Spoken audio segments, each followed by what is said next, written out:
तो मित्रों, आज मैं आपसे एक और बड़ी दिलचस्प बात लेकर कुछ प्रस्तुत हूँ, हाज़िर हूँ। और वो दिलचस्प बात ये है कि अगर मैं ये कहूँ कि मैं वारिस शाह से, सैयद वारिस शाह से मिला हूँ, तो आप यकीन नहीं करेंगे। हो सकता है कि आप समझें कि या तो ये आदमी बौखला गया है या इसको अति अपना व्यक्तित्व जो है वो अति महत्वपूर्ण लगने लगा है। ऐसा कुछ नहीं है।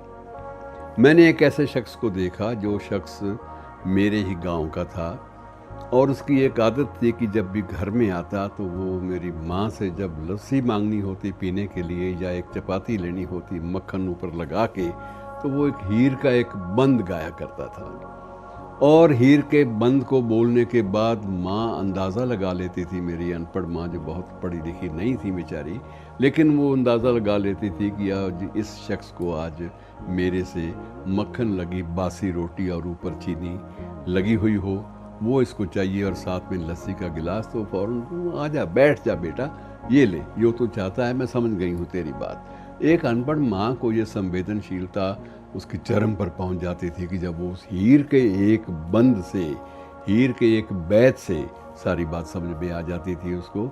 और मित्रों, उसके उस शख्स के रूप में, उसके शख्स का नाम था नंद सिंह।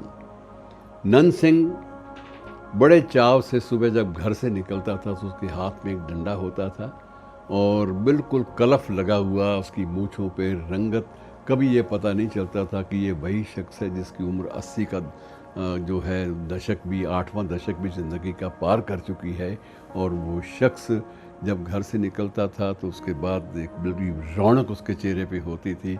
मैंने एक दिन पूछा था, सरदार नंद सिंह, ये बताइए तो सही, या वे क्या करते हैं आप हीर के अलावा आपको कुछ सूझता ही नहीं है? तो उसने कहा, ना, मैं सुबह सुबह, मैं कट्टर सिख हूँ, सिख परिवार का हूँ, लेकिन मैं सुबह सुबह गुरु ग्रंथ साहब का थोड़ा सा पाठ करने के बाद, उसके बाद मैं कलमा पढ़ता हूँ। कलमा पढ़ने के बाद मुझे लगता है कि मैं अल्लाह से भी जुड़ गया हूँ, और जब अल्लाह से जुड़ता हूँ तो मेरे अंदर वारिस शाह का निवास हो जाता है।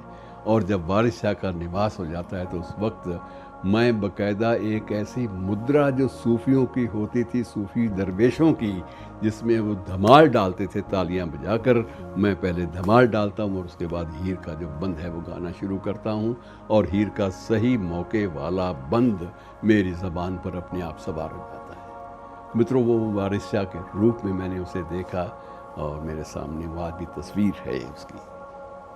शुक्रिया दोस्तों।